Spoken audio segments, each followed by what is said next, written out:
अस्सलाम वालेकुम स्टूडेंट्स। पिछले लेक्चर जो 5 था उसमें मैंने आपको बताया था कोवैलेंट बॉन्ड की डेफिनेशन के बारे में।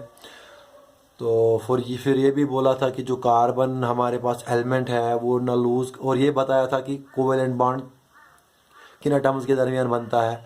तो वहाँ पे आपने ये देखा होगा कि जो कोवैलेंट बॉन्ड होता है ये उन एटम्स के दरमियान बनता है जो आयन्स नहीं बनाते हैं, यानी लूज और गेन इलेक्ट्रॉन नहीं करते हैं। ना वो लूज कर सकते हैं और ना वो गेन कर सकते हैं।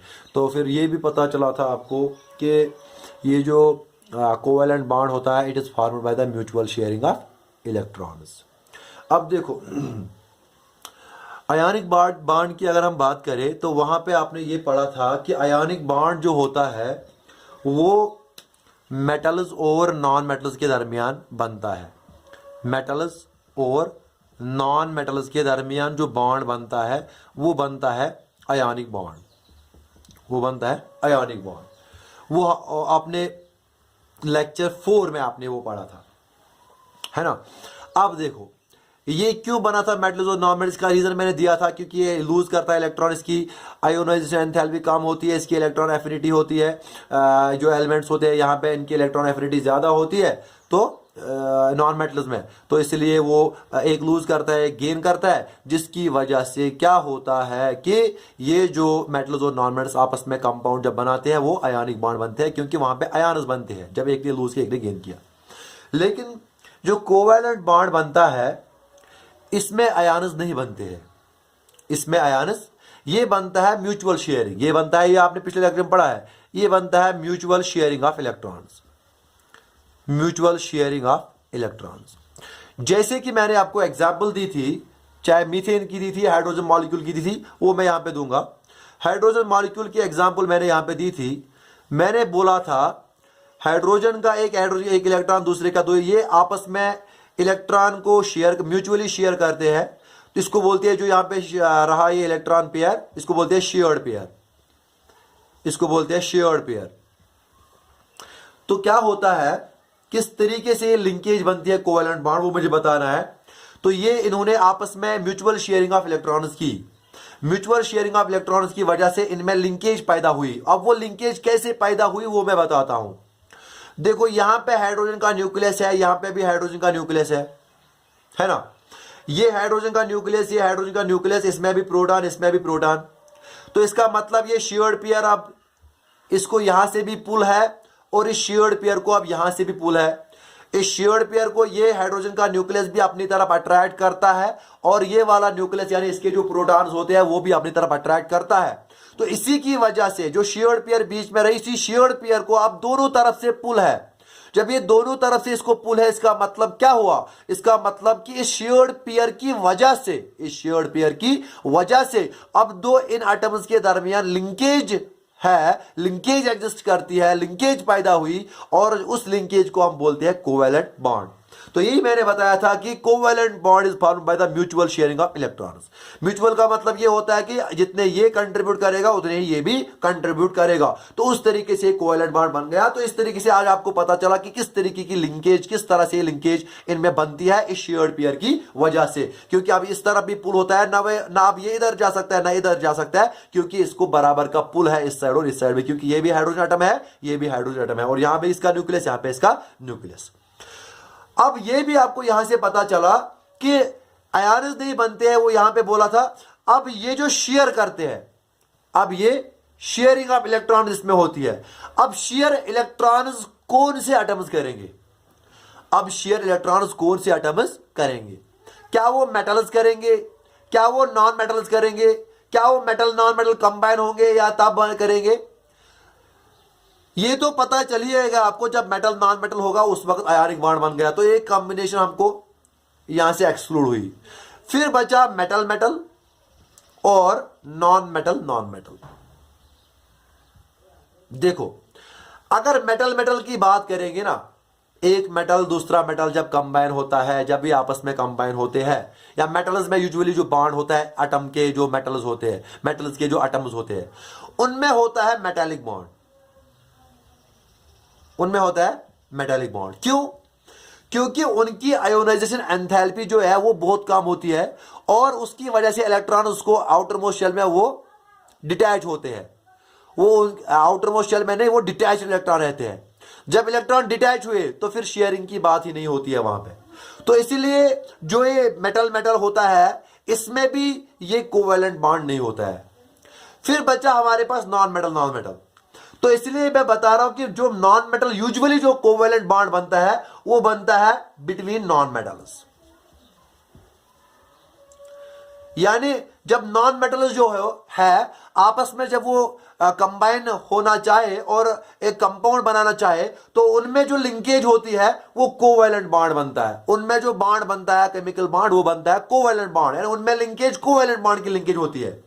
जैसे यहां पे मैंने आपको हाइड्रोजन की एग्जांपल दी, इसी तरह से कार्बन एक नॉन मेटल है, हाइड्रोजन नॉन मेटल। कार्बन और हाइड्रोजन के दरमियान जब भी आपस में लिंक होंगे तो इनके दरमियान कौन सा बॉन्ड होगा? Covalent bond. इस तरह से कोवेलेंट बॉन्ड इनके दरमियान होगा, है ना। इस तरह से इनके दरमियान कोवेलेंट बॉन्ड आपस में इलेक्ट्रॉन पेयर को शेयर करेंगे।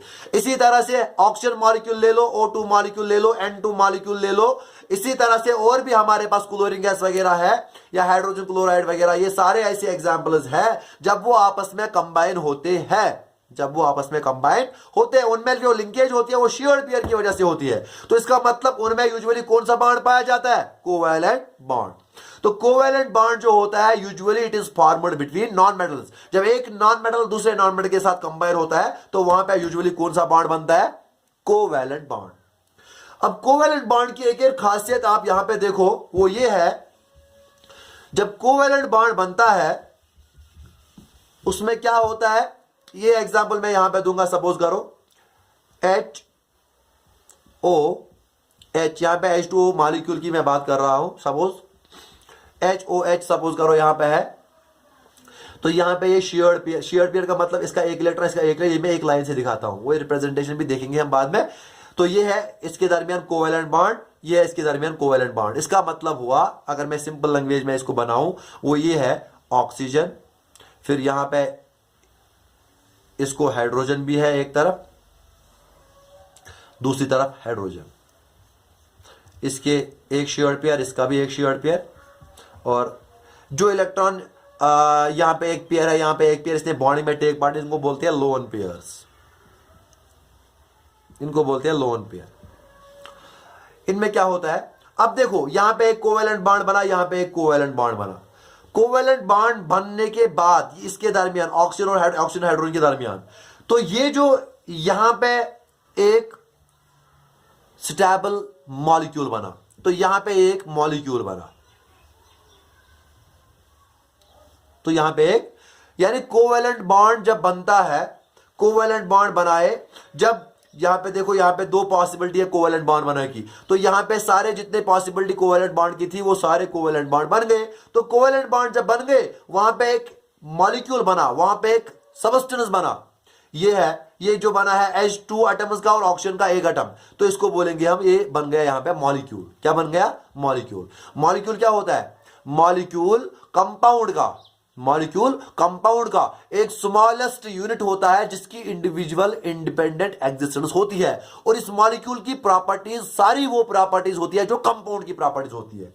कहने का मतलब ये है, अगर आप वाटर लोगे, वाटर जो होता है वो बहुत सारे मॉलिक्यूल्स का, जो आप वाटर यहां पे वाटर का गिलास ले लो, वाटर का ड्रॉपलेट ले लो, वाटर का कोई भी कहीं भी आप कहीं से भी वाटर ले लो, उसमें बहुत सारे मॉलिक्यूल्स होते हैं। वाटर जो होता है उसमें बहुत सारे, जो मैंने कंपाउंड के बारे में बोला था आपको पिछले लेक्चर्स में, वो उसमें बहुत सारे मॉलिक्यूल्स होते हैं। तो वो मॉलिक्यूल्स देखो आप यहां पे बता रहा हूं, ये जो बना है ये 3 एटम्स का बना है, यहां पे 2 हाइड्रोजन एटम, 1 ऑक्सीजन एटम, ये जो बन गया तो ये एक कंपाउंड का स्मॉलेस्ट यूनिट बनाया, तो इसको बोलते हैं मॉलिक्यूल। क्या बोलते हैं? इसकी इंडिपेंडेंट एग्जिस्टेंस है और इसकी प्रॉपर्टीज सारी की सारी प्रॉपर्टीज जो कंपाउंड की प्रॉपर्टीज होंगी वही इस मॉलिक्यूल की प्रॉपर्टीज भी होंगी। तो ये बन गया मॉलिक्यूल। जब कोवेलेंट बॉन्ड बना, कोवेलेंट बॉन्ड बनने के बाद जो वहां पे रिजल्टिंग जो सबस्टेंस बना, जो मॉलिक्यूल बना, तो ये यहां पे जो मॉलिक्यूल बना, इसकी जो ये एग्जिस्टेंस इसकी है वो इंडिपेंडेंट, वो अकेले में आप ये एग्जिस्ट कर सकता है। अब इसमें आयोनिक बॉन्ड की तरह इस तरह नहीं होता है कि Na positive Cl negative, Na positive Cl negative, Na positive Cl negative, continuously इसमें Na पॉजिटिव Cl नेगेटिव जो है ये आयन्स आपस में लिंक है, तो एक कंटिन्यूअस फॉर्म में एक क्रिस्टल बनाता है, कंटिन्यूअस फॉर्म में कंपाउंड बनाता है ना। यहां पे नहीं, यहां पे क्या बनता है, यहां पे जब कोवेलेंट बॉन्ड बना एटम्स के दरमियान, तो वहां से एक मॉलिक्यूल बना, वहां से तो ये एक मॉलिक्यूल इंडिपेंडेंटली एग्जिस्ट होगा। फिर इसी तरह से अलग एक यहां पे मॉलिक्यूल बनेगा H2O का, फिर इसी तरह से अलग एक मॉलिक्यूल बनेगा यहां पे H2O का। तो कहने का ये मतलब है जिस तरह से आयनिक बॉन्ड में कंटिन्यूअस फॉर्म में आयन्स आपस में लिंक होते हैं और क्या बनाते हैं कि वो बनाते हैं कोई भी कंपाउंड क्रिस्टल वगैरह बनाते हैं। अब यहां पे क्या होता है, यहां पे होता है कि ये जो एटम्स होते हैं आपस में कंबाइन होने के बाद ये मॉलिक्यूल बनाते हैं, स्मॉलेस्ट यूनिट कंपाउंड का ये मॉलिक्यूल बनाते हैं। यहां पे ये जो मॉलिक्यूल्स होते हैं, ये एक मॉलिक्यूल, ये मॉलिक्यूल, ये मॉलिक्यूल, ये आपस में किसी भी कोवैलेंट बॉन्ड से जुड़े नहीं होते हैं।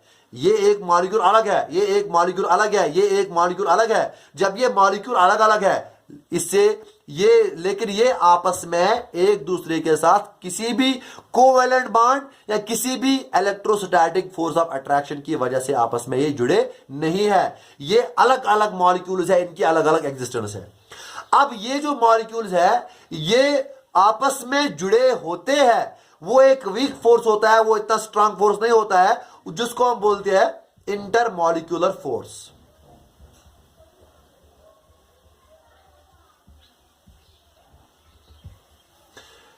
मॉलिक्यूल्स के दरमियान अब फोर्स होता है, उसको बोलते हैं इंटरमॉलिक्यूलर फोर्स। आपने पढ़ा होगा 9th में स्टेट्स ऑफ मैटर में, तो उसमें हम बोलते हैं इंटरमॉलिक्यूलर फोर्स। जो मॉलिक्यूल्स के दरमियान में फोर्स होता है, जो मॉलिक्यूल्स को आपस में होल्ड करता है, उसको बोलते हैं इंटरमॉलिक्यूलर फोर्स। यानी ये एक मॉलिक्यूल, ये एक मॉलिक्यूल, ये एक मॉलिक्यूल, इनके दरमियान आपस में इंटरमॉलिक्यूलर फोर्सेस होंगे। हालांकि ये अलग मॉलिक्यूल है, ये अलग मॉलिक्यूल है, ये अलग मॉलिक्यूल है। मॉलिक्यूल में जो कंपाउंड्स, मॉलिक्यूल में जो एटम्स जुड़े होते हैं वो कोवैलेंट बॉन्डिंग की वजह से लिंक होते हैं, जुड़े हुए होते हैं।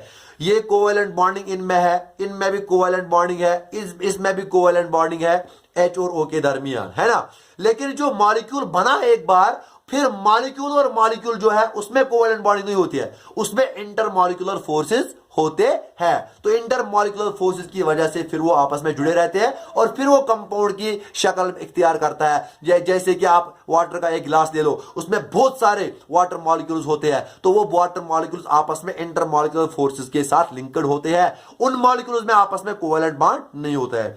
तो ये पता चलता है कि कोवैलेंट बॉन्ड जब बना, जब एटम्स मिले आपस में और उनने आपस में एक कोवैलेंट बॉन्ड बनाया, किसी डेफिनेट प्रपोर्शन में ये मिले और कोवैलेंट बॉन्ड बना, तो वहां से बनता है एक मॉलिक्यूल। क्या बनता है? तो इसका रिजल्ट जो बनता है वो बनता है, it results in the formation of molecule. इसीलिए जो कोवैलेंट बॉन्ड होता है, इसका जो दूसरा नाम है वो है मॉलिक्यूलर बॉन्ड, वो है मॉलिक्यूलर बॉन्ड। कोवैलेंट बॉन्ड का दूसरा नाम है मॉलिक्यूलर बॉन्ड। एक और चीज वो ये है कि अगर आप देखोगे आयनिक बॉन्ड में क्या होता था, वहां पे आयन्स जनरेट होते थे और आयन्स के दरमियान वहां पे फोर्स ऑफ अट्रैक्शन होता था, और वो आयन्स के दरमियान हमेशा जो फोर्स होता है वो स्ट्रांग फोर्स होता है कि नहीं? स्ट्रांग फोर्स होता है, तो इसके दरमियान वो स्ट्रांग बॉन्ड होता था और वो कंपाउंड भी होता था, उसका हाई मेल्टिंग पॉइंट होता है, इसलिए क्योंकि वो स्ट्रांग बॉन्ड में होता है। अब यहां पे देखो कि वो आपस में ये NaCl तो कंटिन्यूअस फॉर्म में, इनके दरमियान भी क्या, हाँ, आयनिक बॉन्ड होता है, strong electrostatic force of attraction होता है ना, तो इस वजह से इनका मेल्टिंग पॉइंट हाई होता है। लेकिन यहां पे देखो, यहां पे जो कोवैलेंट बॉन्ड होता है वो जो बनता है, सपोज करो यहां पे कार्बन और हाइड्रोजन के दरमियान कोवैलेंट बॉन्ड बना, यहां पे कार्बन और हाइड्रोजन के दरमियान जो कोवैलेंट बॉन्ड बना, वो कोवैलेंट बॉन्ड आयन्स के जरिए नहीं बना, वहां पे आयन जनरेट नहीं हुए थे, वो कोवैलेंट बॉन्ड बना म्यूचुअल शेयर ऑफ इलेक्ट्रॉन की वजह से। तो इसका मतलब यहां पे आयन्स नहीं है, तो इसका मतलब उतना स्ट्रांग फोर्स नहीं होगा जितना यहां पे होगा, क्योंकि आयन्स के दरमियान, चार्ज के दरमियान जो इलेक्ट्रोस्टैटिक फोर्स ऑफ अट्रैक्शन होता है वो स्ट्रांग होती है। आयन्स के दरमियान जो फोर्स ऑफ अट्रैक्शन या रिपल्शन ले लो सेम चार्ज के दरमियान, वो स्ट्रांग फोर्स होता है। मैंने बोला था चार्ज फोर्सेस में दो फोर्सेस है जो लॉन्ग रेंज में है, उसमें स्ट्रांग है इलेक्ट्रोस्टैटिक फोर्स। इलेक्ट्रोस्टैटिक फोर्स जो चार्ज के दरमियान वो स्ट्रांग फोर्स होता है। यहां पे इलेक्ट्रोस्टैटिक फोर्स जो है वो शियर्ड पेयर, यहां पे होता है शियर्ड पेयर। शियर्ड पेयर और न्यूक्लियस, शियर्ड पेयर और इसका न्यूक्लियस, उनके दरमियान इलेक्ट्रोस्टैटिक फोर्स। लेकिन जो यहां पे होते हैं, यहां पे एक पूरे के पूरे आयन्स जनरेट होते हैं और उन आयन्स के दरमियान वो स्ट्रांग फोर्स होगा। यहां पे उतना ज्यादा स्ट्रांग फोर्स नहीं होगा। तो कहने का मतलब यह है कि ये जो कोवेलेंट बॉन्ड होता है ये होता है वीकर, ये होता है weaker as compare to ionic bond.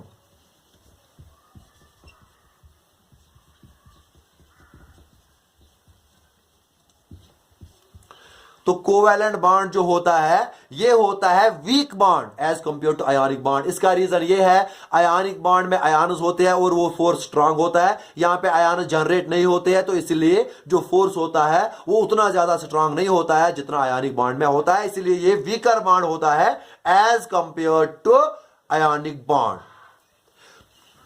और एक और चीज, अब यहां पे मॉलिक्यूल्स अलग अलग है, यहां पे मॉलिक्यूल्स अलग अलग है और वो जो मॉलिक्यूल्स है उनके दरमियान आपस में इंटरमॉलिक्यूलर फोर्स है और वो भी स्ट्रांग नहीं। मॉलिक्यूल बन गया तो इलेक्ट्रो कोवेलेंट बॉन्ड है, कुछ स्ट्रांग तो है, मॉलिक्यूल बन गया। लेकिन अब जो मॉलिक्यूल बना फिर मॉलिक्यूल अलग एग्जिस्ट करता है और फिर अब मॉलिक्यूल्स के दरमियान आपस में कोई कोवेलेंट बॉन्ड नहीं होता है।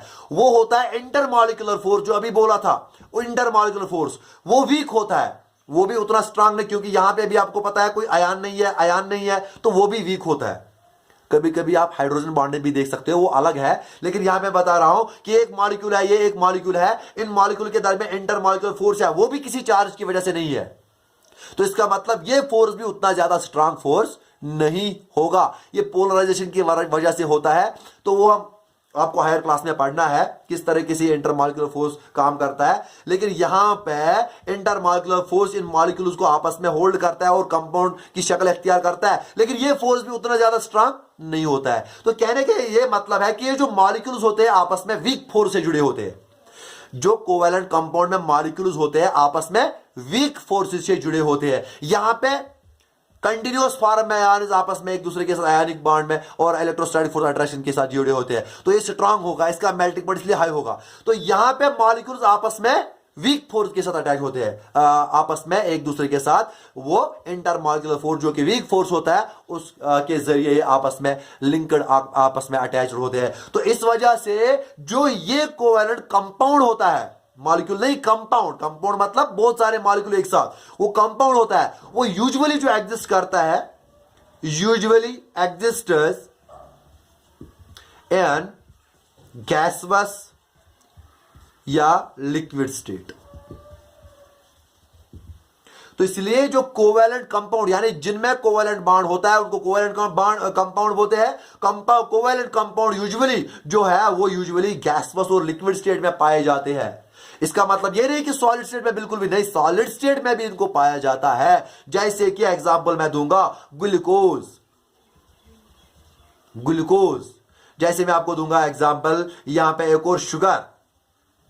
ये ऐसे एग्जांपल्स है जो सॉलिड स्टेट में एग्जिस्ट करते हैं। लेकिन फर्क क्या है, आयनिक कंपाउंड मोस्टली सॉलिड्स में एग्जिस्ट करते हैं क्योंकि स्ट्रांग फोर्स, यहां पे मॉलिक्यूल जो आपस में जुड़े हैं वो वीक फोर्स, इंटरमॉलिक्यूलर फोर्स होता है, वो वीक फोर्स के साथ ही आपस में जुड़े होते हैं। तो इसका मतलब ये स्ट्रांगली आपस में मॉलिक्यूल्स नजदीक नहीं होंगे, तो ये थोड़े थोड़े से दूर होंगे। इसका मतलब ये है कि इसीलिए वो यूजुअली आपस में गैसवस और लिक्विड स्टेट में ज्यादातर ये पाए जाते हैं, क्योंकि आपने स्टेट्स ऑफ मैटर में 9th में पढ़ा होगा कि जो गैस होता है उनमें इंटरमॉलिक्यूलर फोर्स वीकेस्ट होते हैं, विद लिक्विड में मीडियम, सॉलिड में सबसे ज्यादा स्ट्रांग होता है इंटरमॉलिक्यूलर फोर्स। तो यहां पे आपको यह बात पता चली कि ये जो कोवेलेंट कंपाउंड्स होते हैं जिनमें कोवेलेंट बॉन्ड होता है वो यूजुअली एग्जिस्ट करते हैं गैसवस या लिक्विड स्टेट में। तो लेकिन सॉलिड स्टेट में पाए जाते हैं ग्लूकोज, शुगर वगैरह, लेकिन उनमें भी जो फोर्स होगा वो वीक होगा। तो इसका मतलब यह है कि उनमें यूजुअली जो उनका मेल्टिंग पॉइंट होगा वो लो होगा, उनका जो मेल्टिंग पॉइंट होगा लो होगा, क्योंकि ऑलरेडी जो वीक फोर्स है इसीलिए जो उनका वो मेल्टिंग पॉइंट होगा वो लो होगा।